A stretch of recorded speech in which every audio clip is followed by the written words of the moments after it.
Buenas amigos, muchas bendiciones para todos nuestros amigos de Alerta Cristiano. Es un placer compartir con ustedes en este nuestro quinto programa. Ya ha transcurrido un mes y parece que fue ayer que comenzamos y ha sido realmente una alegría enorme compartir con hermanos cristianos como un Milton Picón, un licenciado Gaut, una pastora y licenciada Ada Enríquez. Y como les he dicho antes, la palabra que el Señor le ha dado a este ministerio de Alerta Cristiano es Juan 8:32. Conoceréis la verdad y la verdad os hará libres. Esa es la palabra que Dios nos ha encargado que vivamos conforme a ella en este ministerio, y por eso buscamos alertar a los cristianos a unas verdades, a una información que es necesario tener a la mano para estar listos para enfrentarnos a los retos que como cristianos tenemos en estos tiempos. Vamos a entrar enseguida de lleno al tema de este programa. En este programa queremos tratar de profundizar lo más que podamos en torno al tema de la ideología de género y a la orientación sexual, y el tema de la orientación sexual. Para ello tenemos con nosotros, y es un verdadero honor tener a una hermana, a una pastora, a una psicóloga, doctora en psicología, Angie González Morales. Bienvenido, pastora y psicóloga Angie. Un placer estar aquí contigo. Qué bueno que estás con nosotros, Angie. Tenemos una hora para compartir y quiero exprimir la china y aprovechar que estás con nosotros para entrar a estos temas que están tan de moda en la situación en que los cristianos nos estamos confrontando con unos proyectos de ley que, como ya habrás podido apreciar, están tratando de que entre al torrente jurídico del país el tema de la perspectiva de género, que no es otra cosa que ideología de género, el tema de la orientación sexual, y a los cristianos nos preocupa. Sin embargo, quisiéramos, ya que usted tiene los conocimientos que tiene, que vamos a empezar. ¿Qué es eso de ideología de género, pastora? La ideología de género, pues primeramente es eso, es una ideología, es una idea que ha ido tomando fuerza particularmente en los últimos 20 años y es una idea que separa la idea del sexo de su realidad biológica. En la ideología de género, básicamente lo que se está hablando es de una construcción social en donde yo decido, construyo la idea de cuál es mi sexo, independientemente de la sexualidad con la que biológicamente yo he nacido. Usted usa el término construcción social. ¿Nos puede hablar un poquito más de esto? Sí, el construccionismo social también es una ideología, es una corriente ideológica en donde básicamente la gente establece una perspectiva subjetiva y relativa de todo su entorno, ¿no? De todo lo que ocurre a su alrededor, y entonces yo, a partir de mis ideas, defino y determino y construyo las ideas, los conceptos, defino los significados de las palabras. Aquí hay mucho que tiene que ver con la alteración de la semántica, ¿no? La semántica es esa parte del idioma que trabaja con los significados de las palabras. Y en el construccionismo social, básicamente se forman ideas que tienen que ver con perspectivas completamente subjetivas y relativas.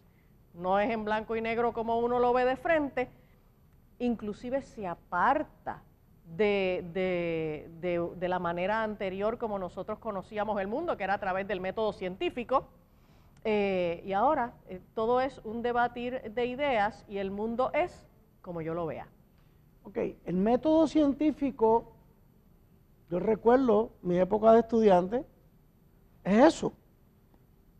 Hallazgos palpables que se pueden comprobar científicamente. Correcto. Vamos a asumir que yo soy un jovencito que apenas sé nada de lo que estamos hablando. Científicamente el hombre es hombre y la mujer es mujer. Ese es el sexo biológico. Eso claro, es comprobable científicamente hablando. correcto. En torno a eso, usted me dice que así es como se ha estado construyendo toda la vida la identidad de un ser humano. Eso es correcto. En base a su sexo biológico. Eso es así. Ok. ¿Dónde es que entra entonces, o qué pretende afectar, si es que así lo pretende, la ideología de género? ¿Dónde es que entra, que causa lo que está causando toda esta legislación? La ideología de género pretende establecer que el sexo no existe, que no hay diferencias de sexo, que el sexo es una neutralidad desde la perspectiva social y desde la perspectiva psicológica, y que es independiente a la biología. Así que eso significa que yo nací mujer, Ajá. mis órganos reproductivos y mi desarrollo sexual secundario es femenino, toda mi genética es femenina, pero si yo me siento varón, pues yo soy varón y tengo ese derecho, tengo ese espacio de yo establecer y definir cuál es mi idea de mi propia sexualidad. Estoy pensando en los padres. Yo tengo un hijo, una hija, o los que tenga. Yo como padre y mi esposa como madre, criamos esa criatura, a ese varón, conforme a su sexo de nacimiento. Correcto. Y toda la vida en el desarrollo de ese joven, mientras está bajo la potestad nuestra, la custodia nuestra, yo le enseño a vivir y a enfrentarse a la vida como un varón. Debo entender entonces que en algún momento la ideología de género pretende alterar cómo ese varón se ve a sí mismo. Definitivamente. Y esa expresión que tú usas de que yo lo crío como un varón, esta ideología de género lo que plantea es que ese criarlo como un varón es una construcción social tuya, es una ideología tuya. No es algo que tenga de ninguna manera ningún arraigo en la realidad biológica de ese niño. Criarlo como un varón es una idea tuya particular, arbitraria. Voy a saltar, pastora, porque esto que usted acaba de compartir me trae al proyecto del Senado 484. Es el proyecto que acaba de radicar el 21 de marzo de este año la senadora Maritere González, donde quiere imponer en el Departamento de Educación que se establezca un currículo de género. Le voy a hacer dos preguntas, pero la primera es, ¿esto de género va por la misma línea que estábamos hablando? Eso es correcto. Ok. En la exposición de motivos dice, las pasadas administraciones de gobierno del país han tolerado en mayor o menor medida que nuestro sistema de educación encierre un currículo oculto de género. ¿Qué usted cree que ella quiere decir con esto? ¿Se refiere a esa construcción de los padres hacia los hijos? Bueno, eso sería una pregunta interesante para ella. Exactamente qué es lo que ella quiere decir.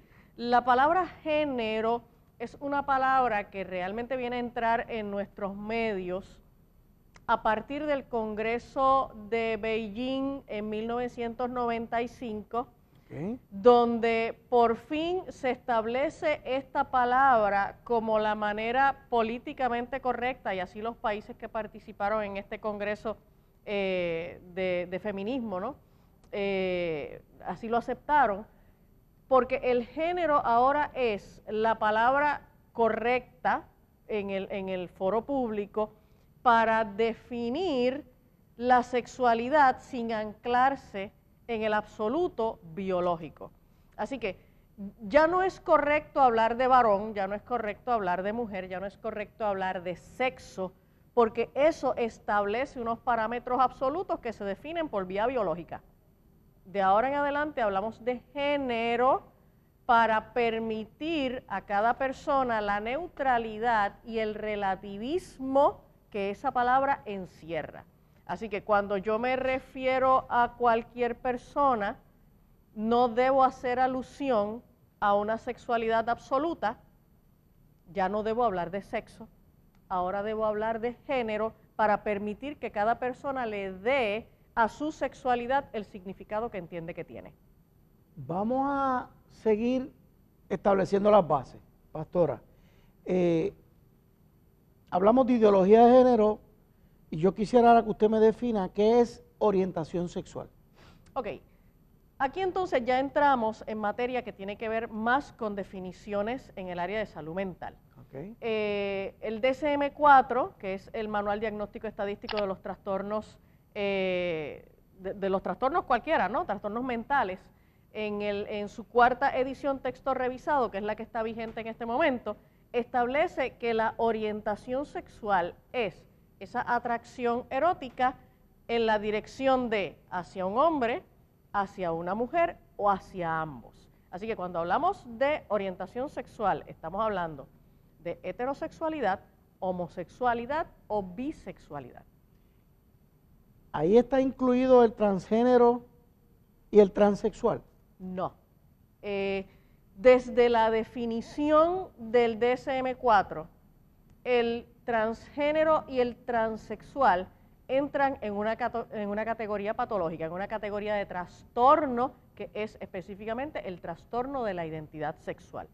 Porque aquí estamos trabajando con una persona que siente un rechazo hacia su sexo biológico, hacia ese cuerpo que tiene, se siente psicológicamente que pertenece al sexo opuesto, le produce malestar su sexo biológico y se encamina en la dirección de cambiarlo, o por lo menos de disfrazarlo. Esto tiene unas consecuencias, me explico. Se habla de comunidad LGBT. Correcto. Lesbians, gays, bisexual, transgénero y transexual. Transgender and transsexual. Correcto.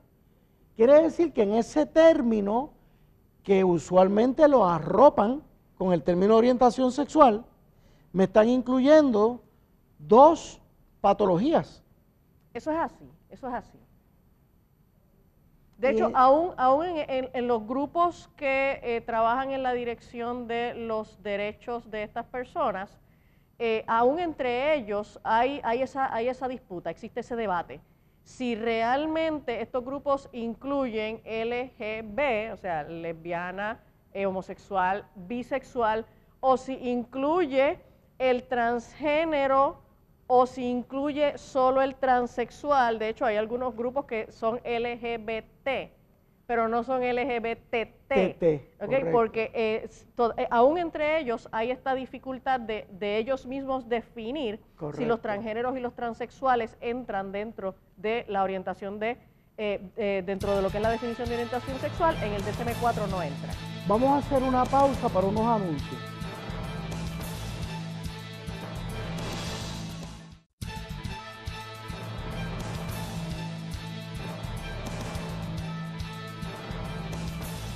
Continuamos, amigos, en Alerta Cristiano. Vamos a hacerle un par de preguntas como psicóloga. ¿Están relacionados entre sí el término ideología de género y la orientación sexual? Bueno, la ideología de género, pues básicamente es esta de construcción, ¿verdad? Este rompimiento entre el concepto de que nuestro sexo está definido biológicamente y la idea de que ahora no, el sexo es algo que nosotros definimos por nuestra propia idea. Pero la orientación sexual a lo que se refiere es a esa atracción erótica, ese comportamiento, esa dirección hacia la cual yo dirijo mi comportamiento sexual, con quien yo me quiero acoplar sexualmente. ¿Qué relación puede haber entre estos dos términos? Pues mucha, sí, definitivamente, porque en la medida en que yo defino que mi sexualidad no tiene necesariamente una base biológica, pues entonces mi comportamiento sexual tampoco tiene que anclarse en una base biológica. Okay. Si yo entiendo que mi comportamiento sexual se ancla en una base biológica, necesariamente como mujer, mi orientación sexual debe ser hacia un varón. Pero si yo entiendo que mi comportamiento biológico, que mi realidad biológica no define realmente quién yo soy sexualmente hablando, pues entonces yo puedo moverme a un comportamiento sexual indistintamente con un hombre, con una mujer. Relativo. O con ambos, correcto. Ok, ahí entra el relativismo.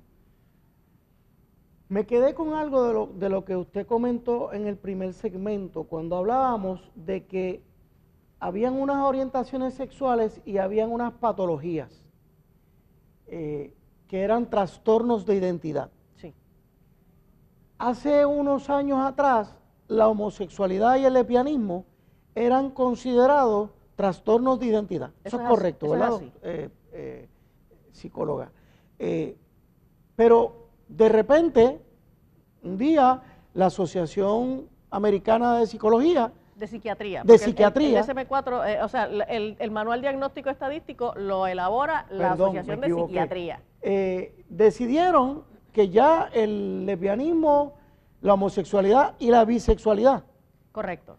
Ya no eran trastornos de identidad. Eso es así. La pregunta que yo le hago es, ¿en base a qué llegaron de repente a esa decisión?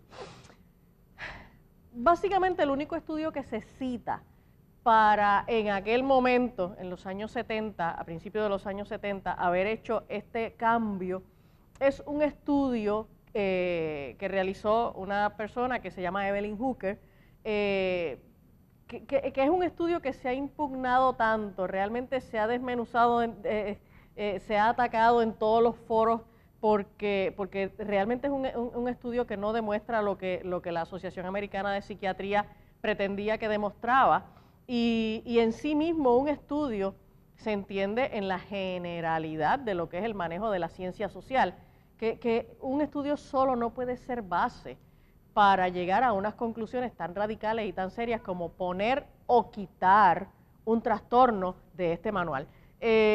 Así que básicamente, y en aquel momento se dieron unas situaciones en términos de presiones políticas que hicieron que la Asociación Americana de Psiquiatría tomara unas decisiones que se les han cuestionado como decisiones a la ligera, ancladas en muy pobre investigación científica.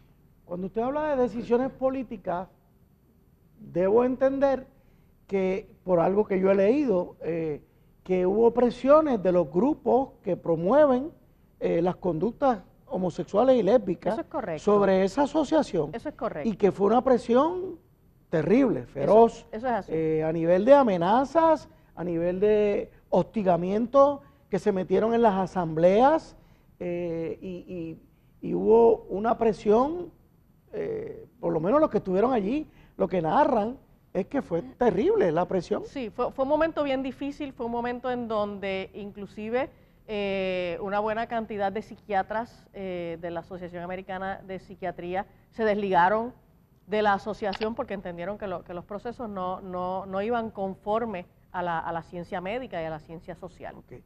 Y estamos hablando del DSM-4. Exacto, cuando se trabajó con el DSM-4. Ok. Lo que tengo entendido es que el DSM-4 está siendo revisado y viene el 5. Correcto. Ok. Dentro de esas categorías, ¿dónde usted ubica la pedofilia? La pedofilia en este momento el Manual Diagnóstico Estadístico lo establece como una parafilia. Yo quiero leerlo directamente del manual porque, ¿verdad?, quiero ser bien exacta en lo que planteo. Las parafilias es ese término que nosotros utilizamos para definir impulsos sexuales intensos y recurrentes, fantasías o comportamientos que implican objetos, actividades o situaciones poco habituales. Básicamente, el término de parafilia se utiliza para definir cuando una persona se siente dirigido a tener un comportamiento sexual con algo que habitualmente no se reconoce como aquello hacia lo cual uno se dirige sexualmente, ¿no? Puede ser un objeto, puede ser alguna actividad particular, o puede ser una persona con quien uno no, de manera natural, no debería relacionarse sexualmente. Por ejemplo, relacionarse sexualmente con un cadáver. ¿Okay? Es la necrofilia. Exacto, la necrofilia. Tú te estás dirigiendo sexualmente hacia una persona, pero es una persona que está muerta, ¿no? Correcto. Ahí entonces entran otros comportamientos como lo son el exhibicionismo, el fetichismo, el froteurismo, y está la pedofilia.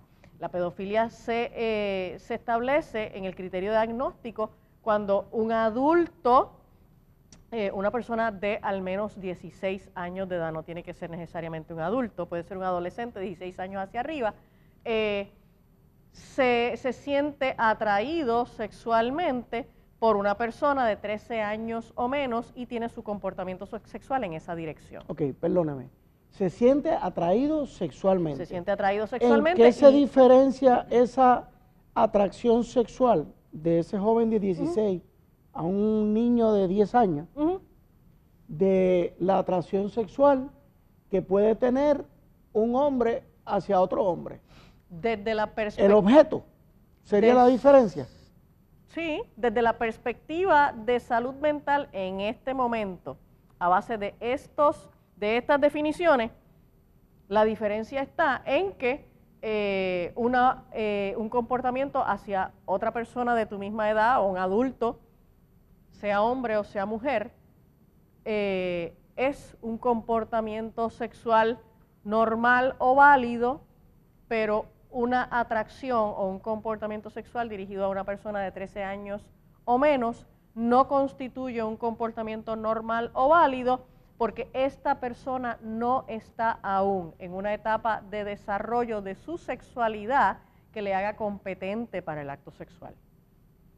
Pero ahí ya estamos hablando del objeto, que es el niño. Correcto. Pero el adulto, el joven de 16 años, que siente la atracción, es igualita que como el hombre que tiene atracción hacia otro hombre. Si lo definimos en términos de atracción, ¿verdad? Sí, es una atracción. Y usted me acaba de decir que allá para los años 70, de repente dijeron, esto era normal y ahora ya no es normal. Correcto. Ahora la homosexualidad es normal, el lesbianismo es normal y la bisexualidad es normal. Correcto. ¿Qué me dice a mí que en el próximo DSM-5 no van a redefinir lo que es normal y pudiéramos tener el caso de que en el DSM-5 digan, pues la pedofilia va a caer dentro de la normalidad? Eso pudiera ocurrir. Eso es una posibilidad, correcto. ¿Por qué usted dice que es una posibilidad? Es una posibilidad real. Es una posibilidad real. ¿En base a que usted...? Y es una posibilidad real y lo estamos viendo a base de la mucha literatura que se está empezando a escribir en esa dirección. No hay tanta evidencia científica y la evidencia que se está levantando ya está recibiendo bastantes cuestionamientos. Pero, por ejemplo, hace un par de años la Asociación Americana de Psicología publicó un estudio en donde establecía que los niños no experimentaban efectos adversos teniendo actividad sexual siempre y cuando esa actividad sexual fuera placentera. No pasaron 2 años antes de que la Asociación Americana de Psicología tuvo que retirar ese estudio. Correcto.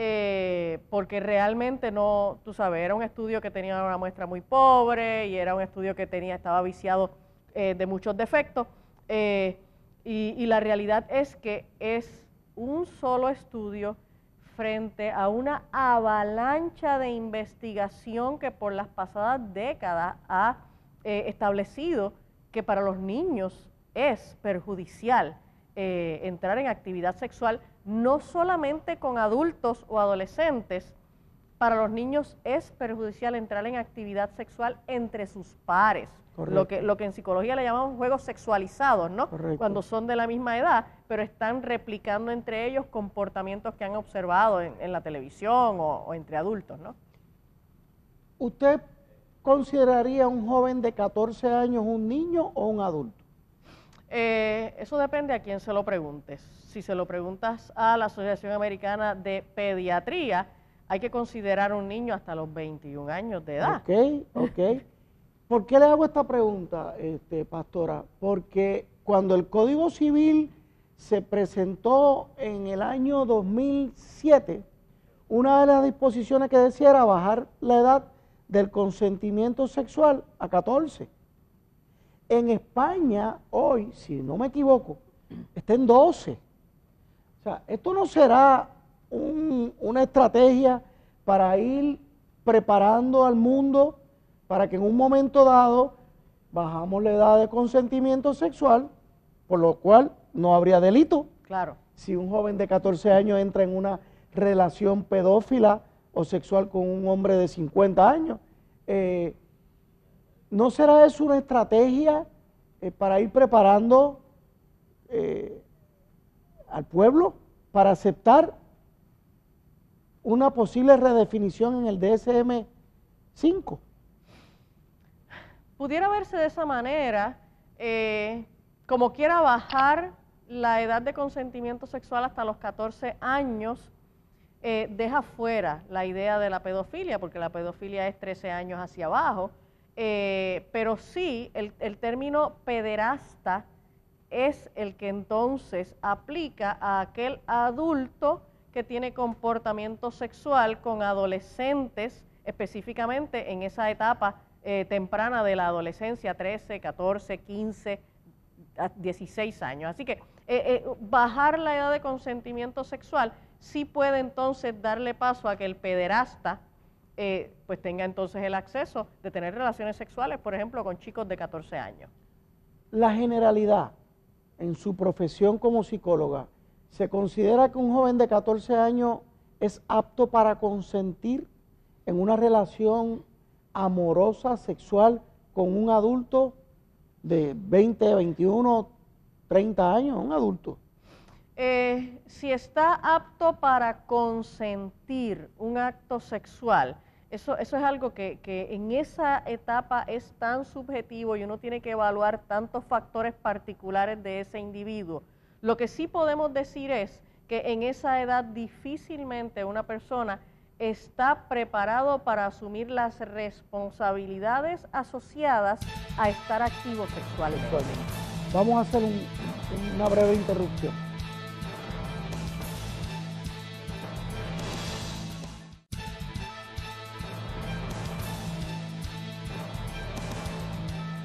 De regreso con ustedes, amigos de Alerta Cristiano. El tema está interesantísimo. Estamos tratando de cubrirlo desde distintos ángulos para que usted, amigo, amiga cristiana que está viendo nuestro programa, tenga más herramientas a la hora de evaluar y ver lo que nuestros legisladores están haciendo. Pastora, ahora le pregunto como pastora, desde la perspectiva pastoral, primero que nada, ¿dónde usted pastorea? Sí, yo pastoreo en la iglesia Catacumba en Bayamón. Llevo allí 33 años en la iglesia Catacumba, 25 Wow. años he pastoreado. Entiendo que ahí está el hermano pastor César Vázquez. Eso es correcto. Wow. César y yo hemos compartido el ministerio y por su muchos esposa, años. Susi. Susana Valencia, correcto. Qué tremendo, qué tremendo. Vamos a las implicaciones. Desde la perspectiva pastoral, ¿qué implicaciones tiene todo esto que estamos hablando, pastora? Pues mira, desde la perspectiva pastoral, nosotros tenemos una preocupación bien grande en términos de cómo todas estas nuevas ideologías que quiero repetir que son ideologías. Esto no son conclusiones basadas en evidencia científica, estos son ideas. Cómo todas estas ideologías están sencillamente arropando al mundo a través de una propaganda que uno la ve por todas partes, por la música, por el cine. Hollywood es la meca de la propaganda de toda esta ideología. Cada vez que uno prende el televisor, aún inclusive la manera como todas estas ideologías se están imponiendo en las escuelas, en la educación desde la niñez. Y cómo todas estas ideas que son tan antagónicas a los postulados del Evangelio necesariamente van a terminar en un conflicto bien grande y poniendo unos límites muy peligrosos a la libertad de culto, a la libertad de fe, de expresión religiosa, a la libertad de la ideología cristiana, si se le puede llamar ideología, ¿verdad?, desde esta discusión. Y no es algo que nosotros estamos, ¿verdad?, que tuvimos un sueño, una pesadilla y nos imaginamos que esto es lo que está ocurriendo.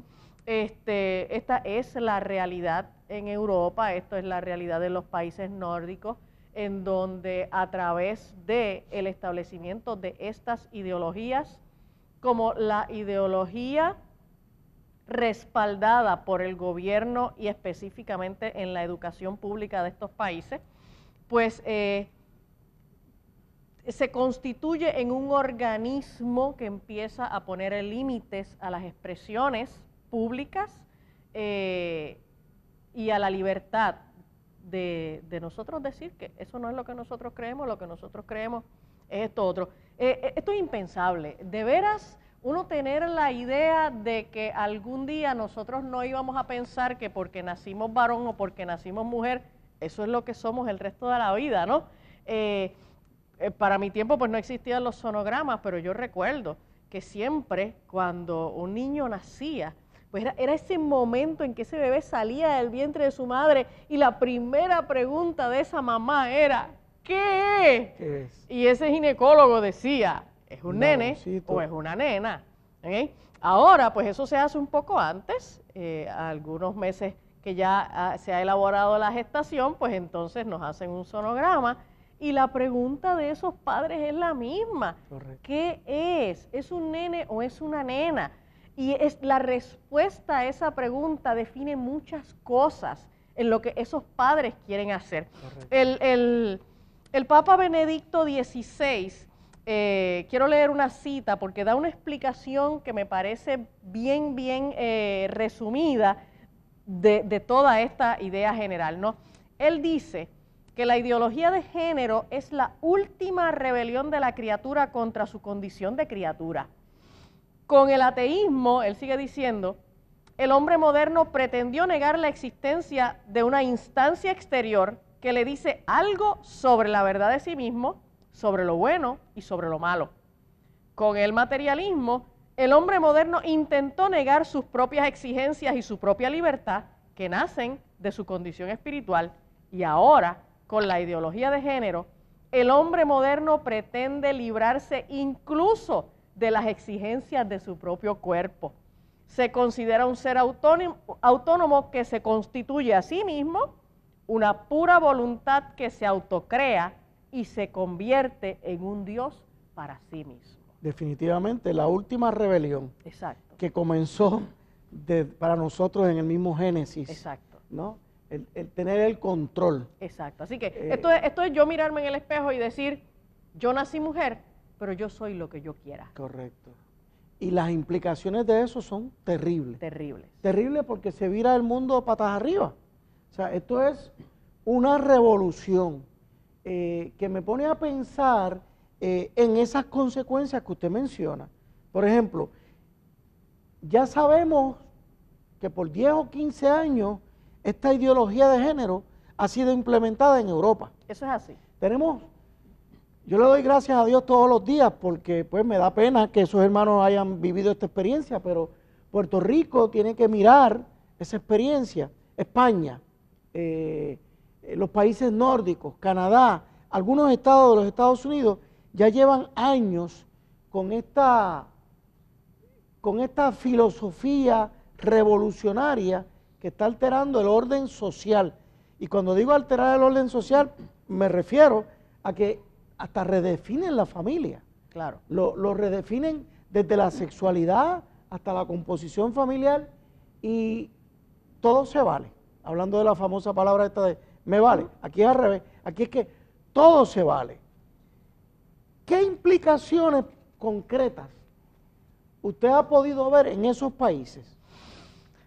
Bueno, en esos países ya tenemos una persecución directa hacia el Evangelio y unas limitaciones que se han establecido con mucha claridad. Específicamente me preocupa mucho lo que tiene que ver con las implicaciones con los niños.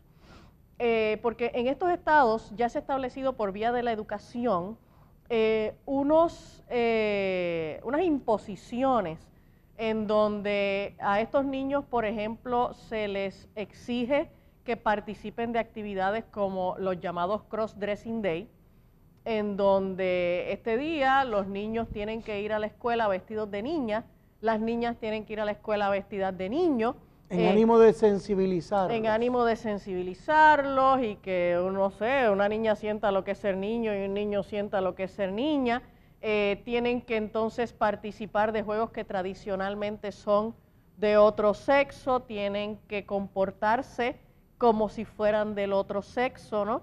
Y entonces eso trae unas preocupaciones bien grandes porque haciendo, ¿verdad?, una conexión con la idea de, que estábamos hablando ahorita desde la perspectiva psicológica y a partir del DSM-4, ese tipo de comportamientos en la niñez están identificados como esos comportamientos que empiezan a formar un criterio clínico del trastorno de la identidad sexual.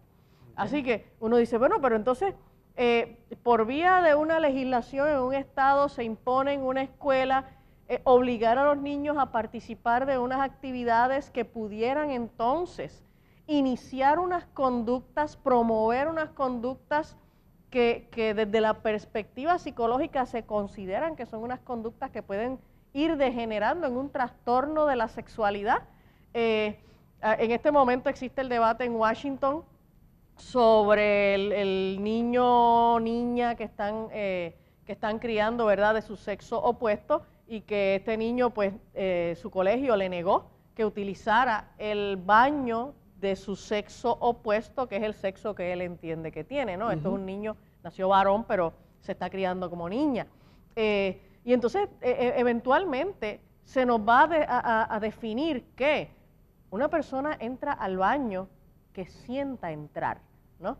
Así que si yo soy mujer biológicamente hablando, pero me siento varón, yo voy a entrar al baño de los varones. La pregunta es, ¿cómo yo me voy a sentir siendo mujer y entro a un baño de mujeres y de momento me encuentro con un hombre allí que solo porque él alega que se siente mujer, va a compartir el baño con las féminas? Para empezar, yo no voy a dejar a mi hija entrar jamás a un baño público. Correcto. Porque ¿cuántos de esos hombres que dicen que se sienten mujer realmente se sienten mujer o realmente están velando guirita, ¿verdad? Y están buscando la manera. Y van para otra cosa. Y van para otra cosa. O sea, se empiezan a abrir una gama de posibilidades tan peligrosas que cuando venimos a ver decimos, espérate, ¿realmente qué es lo que hay aquí? O sea, es una indefinición innecesaria. Porque nosotros no nos estamos cuestionando para qué son mis pulmones o qué hacen en mi cuerpo, para qué es mi corazón o para qué es mi hígado o para qué es mi intestino, pero nos estamos preguntando para qué es el pene, para qué es la vagina, para qué son los ovarios, para qué son los testículos, qué pito tocan, ¿no? En mi realidad como ser humano. Puedo alterar su funcionamiento, puedo obviar su funcionamiento arbitrariamente solo porque yo decido. Correcto. Que son otra cosa, que no tienen la función para la cual biológicamente aparecieron. Correcto. Así que si yo quiero digerir con mis pulmones, pues vaya, vamos a hacerlo. Y bien. Pensando en todo esto, se habla mucho, por ejemplo, del discrimen, de que, por ejemplo, en el caso de los homosexuales, alegan ellos, que se tienden a suicidar con más frecuencia porque son rechazados. Pero en esos países donde ya, entre comillas, la homosexualidad se considera normal, ¿han bajado el porciento de suicidio o qué? Una de las ventajas que nosotros tenemos es que ya nosotros no tenemos que hacer experimentos. Los experimentos los hicieron ellos. Correcto. Ahora nosotros lo único que tenemos que hacer es mirar la realidad, los resultados correcto. de ellos. La realidad es que estos grupos, estos países donde ya, por ejemplo, existe la ideología de género, donde ya el matrimonio homosexual es legal, en estos países no se ha observado, número uno, que haya una población de homosexuales mayor de un 5% en países como en Holanda, que fue el primero, que es el que más aceptación presenta. Número dos, no se ha encontrado que esta gente se casen en una proporción mayor de un 1%. Correcto. 0.8%. O sea que lo que alegaban inicialmente que tenían interés, se legalizó y no se han casado. No se casaron. No se casaron. Okay. Número tres, se ha encontrado que la persecución contra la iglesia se ha avivado. Número cuatro, que todas aquellas consecuencias negativas que tenía el comportamiento homosexual, bisexual, transgénero, transexual, que habitualmente se le atribuía al discrimen, todavía están presentes. Tienen una promiscuidad muy elevada, enfermedades de transmisión sexual muy elevada, depresión, ansiedad, suicidio, uso de sustancias superior al de la población en general, violencia doméstica superior al de la población en general. Así que verdaderamente no, la realidad de que sean discriminados o no lo sean no cambia unos resultados que estamos viendo en este tipo de conducta. Vamos a hacer una breve interrupción.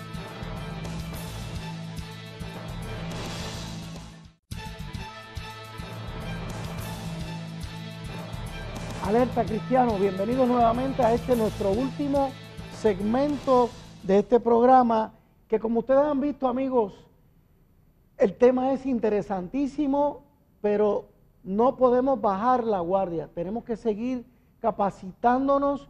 A todos los pastores, a todos los maestros, les pedimos que estén muy pendientes. Y hablando de maestros, ahorita mencioné el proyecto del Senado 484, que ha presentado el 21 de marzo la senadora Maritere González López. Ella es senadora del Partido Popular Democrático por el área de Mayagüez, del oeste, si mal no me equivoco. No se olviden de ese nombre, hermano, a la hora de votar en las próximas elecciones.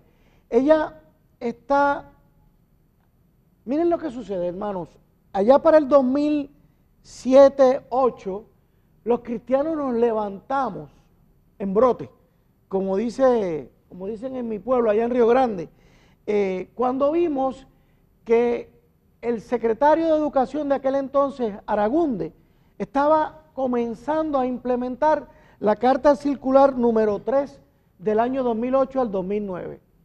Aquella Carta Circular lo que pretendía era introducir dentro del currículo escolar en las escuelas públicas, que luego pasarían a las privadas, esta ideología de género que hemos estado conversando con la pastora Angie González.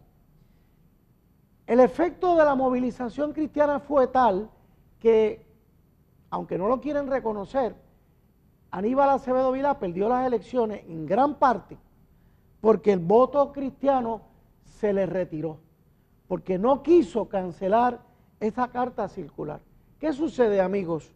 Que ahora vuelve de nuevo la amenaza, pero ahora ya no como una carta circular, sino como un proyecto de ley de una senadora que está diciendo: vamos a implantar el currículo de género. Ahora es desde la Asamblea Legislativa, y le están diciendo al nuevo secretario de Educación, que fue confirmado ayer: mire, impleménteme este currículo y nos tiene que rendir anualmente un informe de cómo va esta implementación a nosotros, al secretario de Educación y a la Procuradora de la Mujer. Pastora, ¿qué implicaciones tendría establecer este currículo de género? Un currículo de género, que todavía no han dicho cómo lo van a hacer, pero ya sabemos por dónde viene. Claro.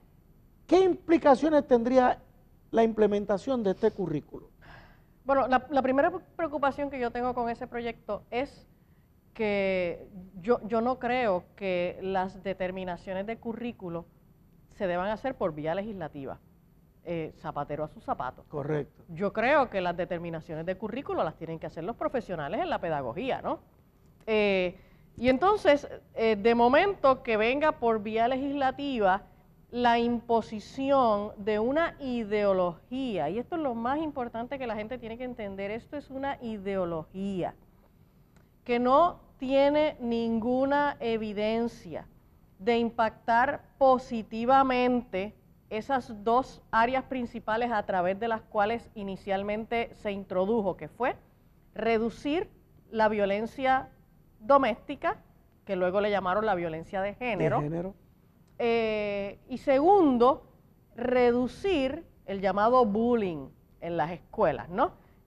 Porque de alguna manera se ha establecido la violencia en las escuelas, el acoso, el abuso de unos niños por otros, como un asunto que también tiene que ver con la construcción de la idea de ser varón o hembra. Correcto. Que todavía yo no encuentro, ¿verdad?, cuál es la conexión entre uno y el otro. Y el video famoso de aquellas dos niñas en donde una golpeó a la otra, le dio una pela en pues, el piso. Es una evidencia bien clara en que no necesariamente el bullying tiene algo que ver. Perdone que le interrumpa, pastora. Yo me acuerdo en mi época de estudiante, el bullying, que esto es una frase o una palabra reciente, siempre ha existido en las escuelas. Siempre. A mí nunca se me olvida el grande abusando del chiquito, el grupo burlándose de los obesos, los varones burlándose de las hembras. De los estofones. De los estofones, los nerds, los llamados nerds, sí. Ahora los tequis que le llaman. Y siempre mis directores escolares metían las manos y disciplinaban. Sí. Eso está prohibido. Aquí se respeta a todo individuo por la razón que sea. O sea, pudiéramos pensar que inclusive esta campaña contra el bullying tiene algo que ver con esto, preparando el ambiente. Sí, aparentemente hay un interés de conectar la idea de que las ideologías de género impactan positivamente este tipo de problemáticas. El problema es que no existe evidencia. Correcto. No existen estudios que de veras nos digan, se han implementado estos proyectos de enseñanza de perspectiva de género en tales países, en tales lugares, y se ha visto una reducción en la violencia doméstica, en el acoso en las escuelas. Eso no existe. Así que es solo una idea que unos grupos interesados en ella están tratando de presionar y de imponerlas en donde quiera que puedan hacerlo. Correcto. Y de nuevo, volviendo a las implicaciones en el currículo, estaríamos hablando de que en las escuelas se le va a empezar a enseñar a los niños esta ideología de género. Eso es correcto. ¿Qué problema usted ve cuando en la escuela le enseñan a los niños algo distinto a lo que yo, papá y mamá, le enseño a mis hijos en mi hogar? El problema que vamos a tener aquí es que ¿cuál entonces es la autoridad final? Correcto. De enseñanza para mis hijos. ¿La autoridad final de enseñanza son los padres o la autoridad final de enseñanza es la escuela, que es el organismo del Estado, ¿no?, para esa enseñanza? Y entonces el problema es que ya estamos viendo en otros países y otros estados de Estados Unidos donde ya esto se ha implementado, que entonces necesariamente los padres que tienen ideas cristianas empiezan a chocar con la enseñanza que hay en la escuela y empiezan a sentir que se les están violando sus derechos de enseñar a sus hijos conforme a lo que ellos crean, ¿verdad? El caso que más nosotros hemos conocido aquí en Puerto Rico, porque hasta vino a Puerto Rico, fue el caso del doctor Parker, que solo fue a la escuela a preguntar sobre lo que le estaban enseñando a su niño de 5 años de edad. Correcto. Con respecto a la homosexualidad y a la perspectiva de género, y a este señor solamente lo cogieron allí en la escuela, le aplicaron la ley de merodear en el plantel y lo metieron preso y estuvo hasta el otro día. Y gastó un dineral en defensa y terminó perdiendo el caso. Gastó un dineral en defensa, terminó perdiendo el caso y lo único que él estaba solicitando era que él tenía derecho a conocer lo que se le enseñaba a su hijo en la escuela. Finalmente la determinación es que no, que él como padre no tiene derecho a tener información, a conocer, ni siquiera a ser consultado, o sea, mucho menos a ser consultado sobre lo que a su niño se le vaya a enseñar en la escuela. No sé si usted tuvo ocasión de escuchar el mensaje que ofreció el gobernador sobre el estado del país, donde menciona que como parte de la revolución educativa va a ampliarse el ofrecimiento educativo a niños preescolares. Ajá. Yo tan pronto escuché eso del gobernador, me prendieron las antenas y yo dije, o sea que los van a coger fresquecitos. O sea, ya no son de 5 o 6 años, los pueden coger de 3 o de 4 años. Y si lo que me le van a empezar a enseñar son estas cosas, pues vamos a tener un problema, pastora. Claro. ¿Usted lo está viendo, pastora? Sí. ¿Qué va a pasar entonces con los colegios cristianos que necesitan tener una certificación que es del Estado, ¿no? Para ellos poder estar acreditados en la enseñanza si lo que están enseñando es otra cosa? ¿Qué va a pasar peor aún con los niños que no pueden sus padres pagar un colegio y tienen necesariamente que ir a la escuela pública?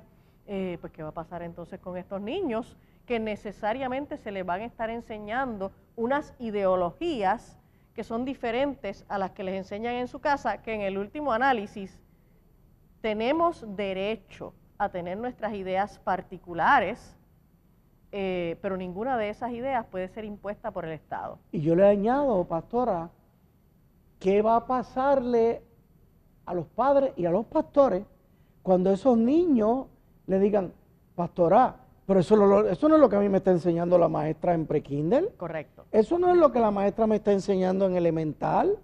Usted está loca, pastora. A mí lo que me han dicho es que un hombre se bese con otro hombre, eso es normal. El que yo me vista de mujer es normal. El que yo, varón, entre al baño de las mujeres es normal. Y usted me está diciendo esto aquí, pastora. ¿Qué autoridad o qué va a quedar como autoridad en la iglesia sobre la vida de ese niño? ¿Cuál finalmente es la autoridad de los padres? ¿Qué cosa finalmente va a ser eso que le llamamos la patria potestad? Correcto. ¿Eso qué significa entonces? Correcto. Estamos hablando de una dictadura, estamos hablando de tiranía. Es cuando el Estado, y aquí ya hablo como abogado, es cuando el Estado, amigos, se apodera de los seres humanos, ya no físicamente, sino mentalmente. Señores, y eso va al corazón de las libertades. Lo último, lo más preciado es el pensamiento, es la libertad, son mis convicciones, es mi creencia en un Dios que me ha dicho y que se relaciona conmigo y me dice, en el manual del constructor, como yo le digo a la Biblia, así es como tú, varón, así es como tú, mujer, te debes comportar en la vida. El mismo Jesús lo decía y lo ratificaba. Hombre y mujer los creó y por eso se unirán en santo matrimonio y abandonarán a papá y a mamá. ¿Qué va a pasar con todo eso? Es que entonces nuestra fe, nuestros principios cristianos ya no van a ser relevantes, pastora. Fíjate que es interesante que hay muchísima investigación que apunta a que la práctica religiosa, y esto incluye otras religiones además del cristianismo, la práctica religiosa constituye un factor protector para los niños y los jóvenes de conductas de riesgo, dígase violencia, deserción escolar, uso de sustancias, comportamientos sexuales de riesgo. Y entonces, por la separación de iglesia y Estado, a ninguna religión se le permite introducir sus ideas por vía de la escuela, a pesar de que la investigación sí apoya que estas prácticas religiosas producen buenos resultados en términos de reducir la incidencia de conductas de riesgo. Y entonces una ideología como esta, que no tiene ninguna evidencia de nada, pues entra por la puerta de al frente y aquí no vamos a decir nada. Y que, por ejemplo, si tenemos ahora a esta señora Maritere González diciendo que este es el currículo que yo quiero, de aquí a 4 años puede venir otro legislador y decir, no, porque es que ahora el DSM cambió, ahora es 5 y la pedofilia cae dentro de la orientación sexual. Pues inclúyeme en la sensibilización hacia la orientación sexual. Amigos, se nos está acabando el tiempo. Señores, como ustedes habrán visto, esto pica y se extiende en el lenguaje beisbolero. Esto es un palo que han bateado y que no sabemos cuándo vamos a agarrar esa bola. Psicóloga, pastora, estoy muy agradecido. Yo creo que este es el comienzo de una relación bien bonita que podemos establecer con este programa. Sabemos de su verticalidad en su pastorado, conocemos a las iglesias catacumbas y de verdad le agradezco mucho que haya estado con nosotros. Amigos, Alerta Cristiana, que Dios los bendiga mucho.